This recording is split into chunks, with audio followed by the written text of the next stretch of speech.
All right, you're being taped. How did you guys meet? Well, Charlie sponsored me in the Philippines as I was transferred there. Go ahead. How long ago? What year was that? 1959? 60. 60? Yeah, I think it was January 1960. Timmy was born in 60 at Kubi Point. Okay, probably that. So I got 60. the first part of 60 because I graduated school in Treasure Island. They sent me right out to the Philippines. And you were at CTM. CT. No, Did he do the same type of work? I was a GTM then. Goodness me. Oh, yeah, but So you guys didn't do the same type of work? no. No, He was a maintenance man. He's a radio man, and I was a repairman. Okay. So I copied the code, and he And I gave it out to the enemy. and he repaired the equipment that we used. Yeah. And when we were in the Philippines, at that time we had just discovered, this is all unclassified now, Yeah. that the Russians were broadcasting from their submarines with a bird, just a little. Just about midnight every night, right? Yes. We picked them up. And They come up once for a second or two. That's it. I think there were 5 consoles of inch-long magnetic tape, and they were going all the time, and we could tell when a beep came up, and then we would take that beep, and we'd find out where that submarine is by high-frequency direction finding. How's that? Yeah, Did that's that right. clear?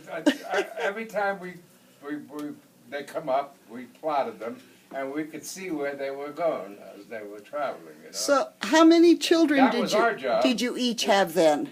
How many children? Each of you? Well, you tell them how many. I know how many you had. I have to think about how many I had. I have 3 girls. You had them then? Oh, Were they already born when yes, you? I think so. Yeah, Yeah, they were all. Okay. Yeah, the last one was born in '55, so Okay. I got there at 60. So Joanne Yeah. was 5 years old. The other one was 9 and 12 or something like that. They're teenagers almost. Well, Well, Lorraine and Mary, yes, right. And let's see, Timmy was born there, and so he was born in the Philippines, and so we had 2, Teddy and Joni, Okay. and Timmy was the 3rd. And one of my girls was born No. in Cuba. Wait a minute, yes. One of my daughters was born, the last one was born in Cuba, and the other 2 I always called her a Cuban bitch. And then Lorraine was born in Long Island in the naval hospital in Long Island, and Marion was born in Yonkers, New York, Ah. in the winter of the blizzard of 47. She was born Christmas Eve, Ah. and it snowed for 36 hours after that. We had snow about 12 feet high. Marion? Marion, his No first wonder, birthday. I understand. That's why she's in the clouds all the time.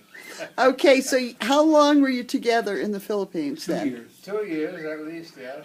And then, we left for Japan first, and then they followed us. And when they came to Japan, we sponsored them to Japan also, which means we had to find housing and all that before they arrived. And that's what sponsoring means? Yeah, yeah. Okay. They took care of greeting us and telling us where we're going to live, you know. And they lived in the little hotel that we lived in when we first got there, in Saruma. Saruma, Japan. Saruma. Beautiful place. And it was a great hotel, a Japanese hotel, and the Papa Son there was a great guy. Oh, yeah. I have a famous American baseball name, right? Huh? You're not listening. I'm listening. I have a famous American baseball name. The guy I we're know talking you about do. had a famous Japanese baseball name. Oh, really? I forget the name. But he was like the best third baseman Japan ever saw. Oh, you're And kidding. Well known, just like Joe DiMaggio in Yes. Japan. Ah. No, I don't remember the name. Well, forget Joe DiMaggio. I grew up on Duke Snyder. Oh, okay, so then the house, the duplex or whatever it was they were gonna live in at Camisea was not ready, so then they had to get, I think your per diem ran out or something, but anyway, they moved in with us. Oh my So they God. moved in with Lois, myself, and three Yeah, maybe kids. they sponsored us in a hotel for 2 months or something. Yeah, I something think like so. that, you know. That's So there were Time four ran out. four adults and 6 children There were living 4 adults and, yes, living in how big a space? living in a 3-bedroom duplex. I don't really know how we did it, but I don't know how we did it. Well, Sylvia and I have a lot of run-ins. Because Sylvia and I are a lot, I mean, Sylvia's just like me, I mean, what do you call it? hyper. Easily excitable. Yes. Okay. And then they got their own place. You were over by the Whites, weren't you? You No, lived I, in, well, I was near the front gate someplace, you know. oh, okay. Well, then when Lois and I'd want to go out, and the 4 of us would go out or whatever, then the girls would babysit for Lois and I. Okay. And the story I love to tell, and I told Lorraine this story while she was here. She, of course, she remembers it.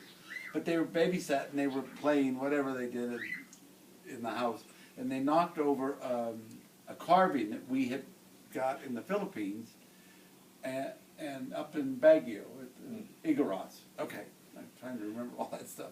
And they broke the arm off of the thing, so they thought they'd fix it. Right. Glued the arm on backwards. And so when Lois and I got home, Did it stay that way, backwards? Oh, I kept it that way forever. Yeah. It's not that way anymore. We did, some of us fix it. Somebody fixed it. One of the kids has it. But we saw it. We didn't see it when we first got home. We saw Right. it probably the I day or know, so I after. know I think Mom and Dad said, I mean, the kids said, we called help on them because they screwed things up, you know. Well, you never even knew about that. Well, yeah, that's right. Lorraine told me, well, they told me, but I probably forgot. Oh, you know. years ago. Just years recently, later. she mentioned that story again. You know, Yes, when she was here. about So- gluing the arm on backwards. In the Philippines, we did a lot, because the weather was so great, we did a lot of partying, is that what you call it? We had it enlisted. Well, actually, we built the enlisted Yes. men's club there. Well, Joey you and told I me something and a about whole the bunch of other beer. guys. Huh? You told me something once about the beer. What San kind of beer? Miguel beer? What was it? San Miguel beer, but I don't know what I would. San Miguel.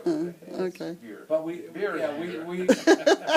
we and Julius LaRosa. What was sergeant? Oh, Julius. No, Leroy. this was a sergeant. His name was LaRosa, wasn't it? Yeah, it was. He was a I Marine. just mentioned his name. I know that, but I forgot. can't remember it. And It'll come to me.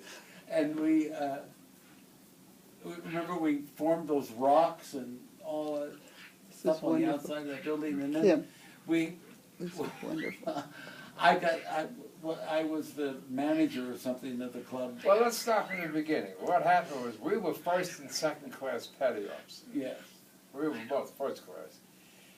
But they can't go into the Chiefs Club. And the Chiefs always had a beautiful club.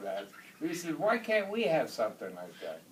So I went to the command. They said, we would like to have a club. We've got a building up there we picked out. Nobody used it. We'd like to use that. He said, okay, write a letter to View first, get some money, and I'll fix you up, you know. So that's what I did. I wrote a letter to View personnel. They gave me $5,000 to Whoa. start with. And then we picked up what? $10 or $12 a month from the guys That's right. Yeah. to chip And in we to had- help rebuild the place because it was just a barn, you know. Yeah. And we made a club out of it, a beautiful club. Well, we did. You know the rocks out in front of here on those things. That's exactly how they look. The bottom of that place. Ah. And so we had a ball there. And one time we would have entertainment, and we'd have stag nights. And one time we had strippers come in. I don't remember that. Well, and then some woman looked into the louvers, because remember there were louvers on